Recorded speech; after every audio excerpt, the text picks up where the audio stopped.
yung suot mo, madam? O, ito kasi, guys. Ito yung ibig sabihin niya. Ito kasi yung suot ko, yung nagkiyapo ako. I think this is from Fatma Mama Selfie. Mukha ka namang hijabi, sis. Alam nyo ba, guys, sobrang laki ng difference ng how I was wearing before and now. Guys, tignan nyo naman paano ako magsuot dati. Ganito talaga yung fashion ko. Pag lalabas ako, ganito talaga ako lumabas. O, diba guys, napaka-bongga paano ako magsuot. Diba? Napaka-fashionable. Pero guys, hindi naman kasi ito yung proper way of wearing hijab. Eto pa.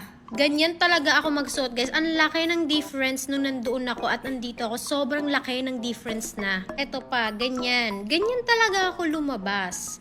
So, hindi ko alam bakit mo po ako pinagtatawanan na fully covered na nga ako. Dapat nga, diba, as a sister, dapat maging proud tayo sa isa't isa. Kasi, alam mo yun, from learning from our mistakes or like improving yourself, parang it's a huge, alam mo yun,